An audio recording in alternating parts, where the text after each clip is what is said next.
Welcome to Vampire Masquerade, Coteries of New York, episode 19, and we're doing some skulky business in the night.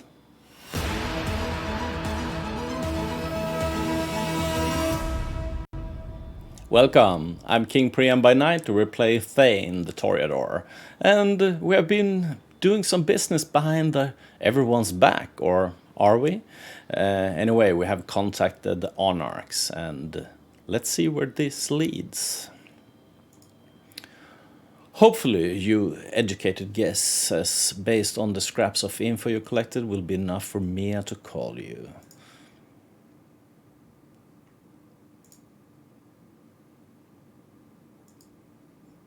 So, Faith and Myth Part 2. Benoit Segal wants to meet you again at the cathedral. You wonder whether that mysterious priest will be there. Or A Noisy Reporter Part 3. Frank Doherty, a shining example of journalistic excellence, is trying to get in touch with you. This can't mean anything good. Let's go with this one and see what Frank wants with us. Visiting Sophie's Haven, the doorman stops you. You've been here enough times that he recognizes you and says there's a note left for you. You ask about the person who left the note, and the doorman gives a description that can only be Frank Doherty, the reporter. Once you get the note, you step aside to read it. I have what you asked, everything, all the details. This is crazier than you can imagine. Come to meet me at the Beautiful View Motel in Queens. I'm waiting for you. The note is unsigned. On impulse, you return to the street. You didn't have anything important to do with Sophie anyways. It will be much better to come back with real information. Stepping into the Beautiful View Motel, you can't help but think that the name makes promises that the building fails to deliver. Outside, there's nothing but an ugly parking lot, empty. The paint marking the parking spaces almost completely worn away. Standing in the lobby, it feels like there's decades worth of stale cigarette smoke. You're happy not being able to breathe anymore. The furniture looks like it was picked up from a yard sale in the 60s. There's something appropriate in the grubbiness of the surroundings. They fit the image you have of Frank perfectly. It's appropriate to find him in a place like this. You nod to the old woman, manning the reception desk. She seems totally uninterested in what you're doing, her eyes glued to the small TV perched on the desk. A cop show. Walking deeper into the motel, you found a lounge that might have aspired to a kind of lavish comfort in its glory days. Now it just feels sticky, like you need to wash your clothes afterwards. Frank sits on a bar stool. There's no bartender, but Frank has a shot glass in his hand. He looks even sweatier than usual. Frank fidgets with the glass in his hand as if he wanted to give a good impression, but couldn't suppress a nervous tick. I hope you're ready, because I have everything you asked for. Frank Doherty is a professional, after all. Yes, indeed. They tried to smear my name, but I get the story. I hope your story is good. Can I have a drink? You look nervous. Well, let's stick with the first choice. I think that's a good opening. I hope your story is good. I hope your story is good. We can have a very fruitful relationship. Very fruitful. They accuse me of being corrupt. Can you imagine? When you make a single mistake, they think they can just start making things up about you.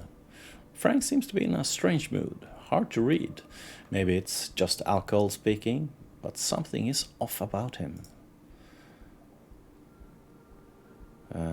Who's they? Take it easy, pal.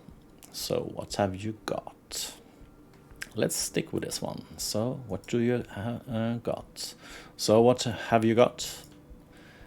I think I'm depressed. I've been a long time. It's just too hard. The working is in my blood. I got to be out of there, chasing the story. You're not sure you can get anything out of Frank. He's throwing himself a pity party and decides to invite you. You decide to try one more time. I can help you. I didn't come here to hear you whine. We had a deal. Let's pick the middle choice. I didn't come here to see you whine and wallow in self-pity. Frank sounds like he has plenty more bitterness inside him waiting to come out. Let me tell you something else. An ear-splitting sound fills the lounge and a bright flash blinds you. For a second, an irritational panic grips your dead heart. Is it sunshine? Are you going to burn to death in a cheap motel in Queens? As your vision adjusts, something whizzes past you. There's a series of thunking sounds, something impacting the bar. Frank is lifting the shot glass, miraculously still in his hand. A massive bloodstain spreads across his shirt. For a bizarre, incredulous moment, you stare at the thing sticking out of Frank's chest. It's a crossbow bolt. Another two lie shattered next to the bar. Have missed their targets. One miss you by a hair's breadth. Turning around, you see figures dressed in black tactical gear, storming into the room in eerie silence. Perhaps the flashbang damaged your ears. They drop their tactical crossbow and lift up rifles. Who come prepared with a crossbow? Frank slumps to the floor. A wooden crossbow bolt will paralyze a vampire, but stuck through a human heart, it kills. The scent of blood fills the air. Fight the assailants. Make a run for it. Well, we're quick with celerity. Let's see if we can do this. You're facing a highly trained force of well-armed commandos. There's only one thing to do. Run away. You don't even stop to think. Just follow your reflexes as you duck behind the bar and drive through a staff door as bullet hits the wall next to you. Fortunate, the blessings of the blood don't care whether you're being brave or a coward. The blood speeds up your body as you rush through the back room, past the empty beer kegs and the half of boxes of liquor bottles. Spotting a back door, you burst outside into the night. Running around the corner of the building, you see 4 SUVs parked by the motel front door, all black with tinted windows. A man and woman, middle-aged, dressed like detectives, stare at you in surprise as you ram past them. One tries to yell something as you stumble to your car, wrench open the door open and turn the ignition. For a terrifying moment you fumble with the keys, but then the car starts and floor it, careening into the highway. You run into Sophie's building past a surprised-looking doorman. Time is of the essence. You pound on the door to Sophie's apartment more for the sake of your own nerves than because you think it's any help. After a few moments, Sophie herself opens the door and looks at you in surprise. She doesn't have her makeup on and her hair is disheveled. You caught her on a night off. What happened to you? As you step into the apartment and follow Sophie to her living room, you see the remains of a party. Empty glasses, a faint smell of blood in the air. You have no time to contemplate Sophie's social life, however. It was an ambush. I almost died. We're being haunted. Yeah, let's go with the last one. We're being haunted. We're all going to die.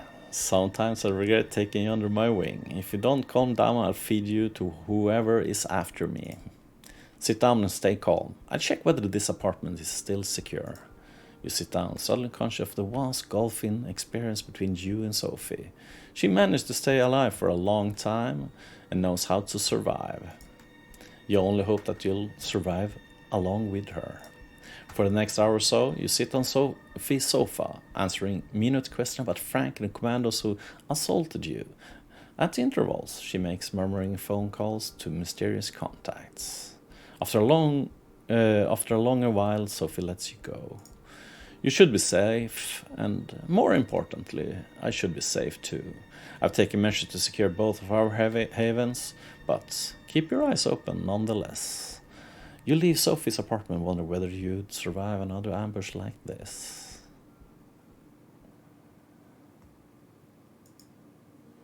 A piece of paper sticking out of your mailbox. It's a computer printout, a note, a screenshot from Google Maps. It reads, "Meet me at the indicated spot tomorrow at 10 p.m.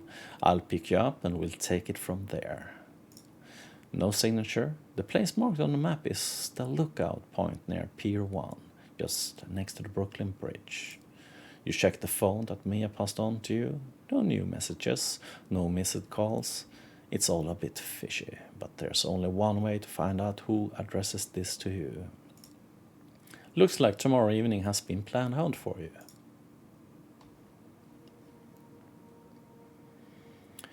You go downstairs as soon as you wake up. One more glance at the phone, but no new messages from Mia. You take the car down to Brooklyn, park on Front Street, and approach the meeting spot cautiously. A figure of about Mia's size is standing there, dressed in an oversized jacket and looking out towards Manhattan.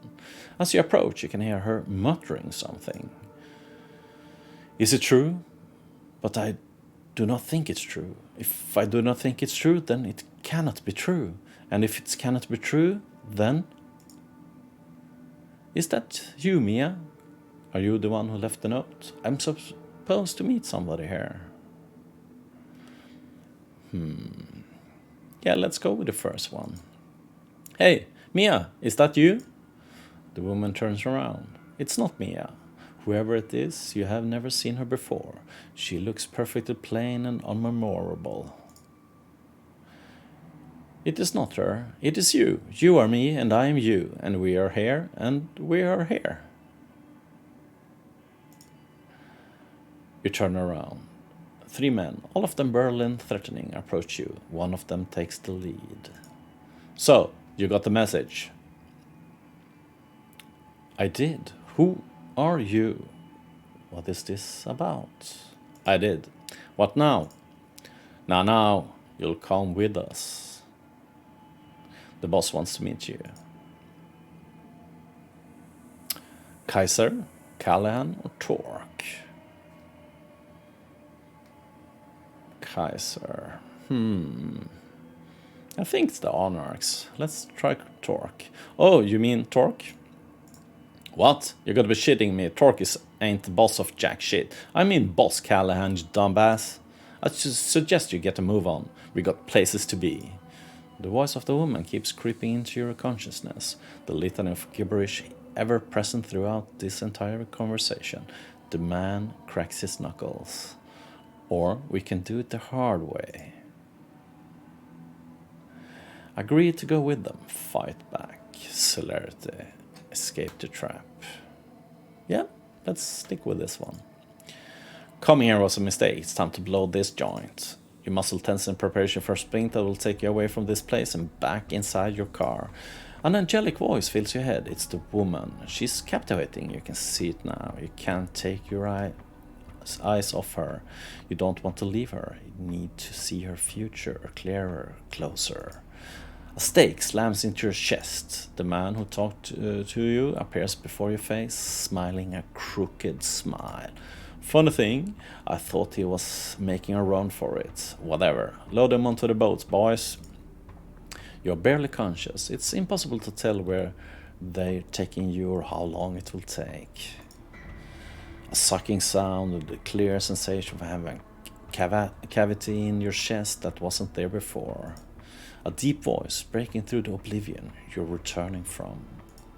Vincent, my boy, you truly are a nuisance sometimes, but you do get the job done. That's why I respect you. Thank you, boss.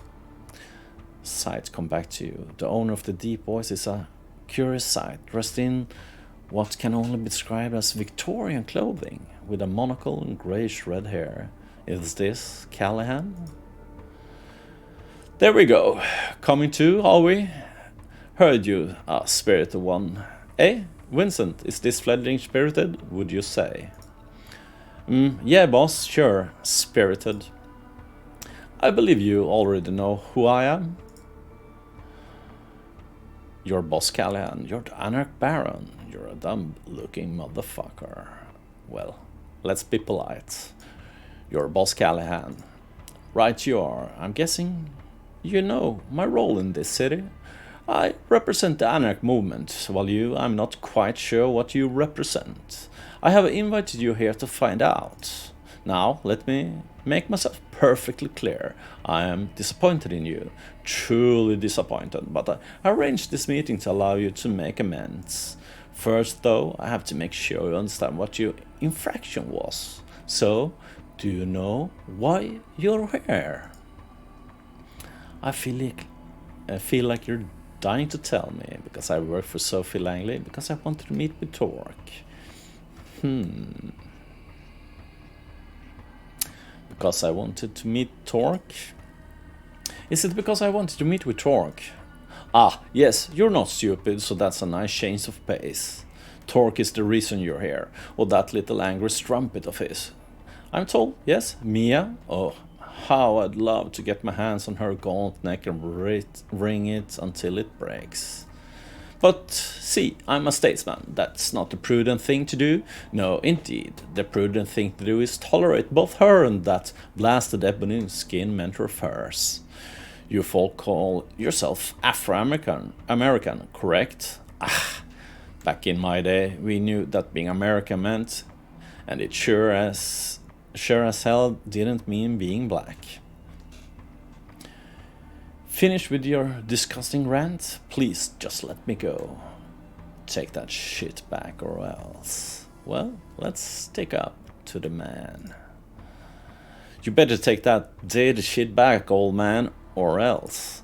Or else you're going to do what? Exactly? He looks at you with rage in his eyes, and you feel insignificant and vulnerable. An irritational fear takes over you. You cannot speak up against this man again. You just can't. He's too terrifying.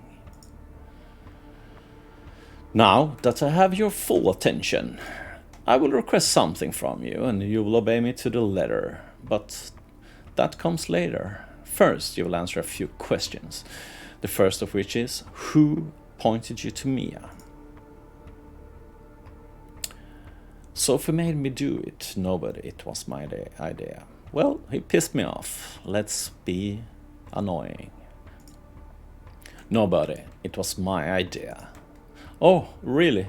And what was your intention behind the meeting? I needed Mia's help. I wanted to contact Torque. I need Mia's help. I needed her help with something. Oh, come now. You have to be more specific than that. I need to know exactly what it was that you discussed. I wanted her to explain the honors to me. She wanted me to do her a favor. Let's pick the first one. I wanted her to explain the honors to me. I just wanted to learn about the Anarchs, so I asked her about the movement. Oh, child, you shouldn't come to me then. I'm the Anarch movement in New York City, and nobody makes a secret out of it. You bet on the wrong horse, and I'm sure you'll soon learn. See, that wasn't hard now, was it? Of course. I can't be sure how much of what you told me was true, and how much of it is worth about as much as yesterday's horse shit. But I'll find out. I always do, and when I do, we'll have another one of these nice talks, and maybe, just maybe, you avoid this upcoming unpleasant episode next time. He gives Vince a sign, and the burly man starts hitting you all over. You feel teeth, ribs, and finger break. Your foot is mangled under Vincent's booth, and your shoulder dislocated, your nose wrecked. That's enough, Vincent. Let's leave them be. He snaps his finger in front of your face a few times and checks if you can focus on his face. You can, but barely. I'm a man of principle. Another night I would perhaps put you in a casket, dip it in concrete and dump it on the Hudson. A favorite of mine during the roaring 20s. It's been a while. But like I mentioned before, I'm nothing but prudent, and so the interest in this city's kindred must come before my own needs and wants. I will therefore let you continue your existence. And here's what I require in return for this boon. You are forbidden to meet Torque. I will keep an eye on him. If you want a place with the Anarchs, you go through me and only me. Got it? You have to understand, what I made my associates do to you tonight was just business. I can still work out a mutual beneficial relationship. In fact, it's either that or your final death. Time to go, Vincent. Take the boat back. Leave the fledgling here. I think they have a lot to think about. Sure thing, boss. Pleasure making your acquaintance. Callahan walks away, as do Vincent and his band of thugs. You lie on the ground for a while longer, feeling the blood slowly putting your body back together, your hunger growing. You can hear the bees calling, for subsistence, for safety, for revenge, a distant but pronounced third desire. It's not until you amend yourself enough to appear more as a mugging victim than an impossible mangled walking cadaver that you hail a passing taxi and head back to your haven. The whole way there you're tempted by the beast, your driver, a 30-something with a strong Slavic accent, and an unpronounceable name on his ID, keeps asking if he should drive you to the hospital. You keep declining, all the while thinking that if you only asked him to pull over for 5 minutes, you could feast on his warm blood to the beast's content, drink him whole. Nobody would know. Nobody but his wife and kids, if he has them. Nobody but his boss and co-workers. Nobody but you as you look into the mirror tomorrow. Keeping your hunger at bay was never before as difficult as it is tonight. The drive stops at your apartment building. There's nobody around. You can do it. Do it. Now. Now.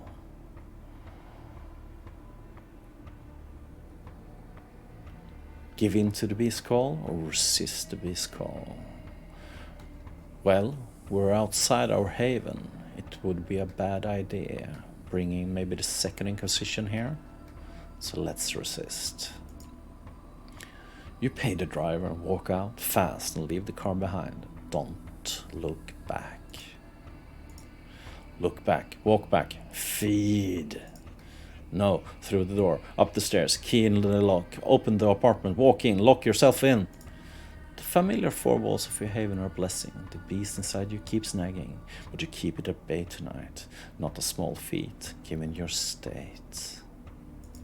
You're still weak, you're still not quite mended. You need to rest. Tomorrow you'll have to feed again. Tomorrow you'll have to consider your next move. Callahan is not the kind of man who quits, but tonight you rest. And I actually think that's the ending for tonight. Thank you for watching, and if you liked what you saw, trigger like below and follow for more content like this, and see you next time.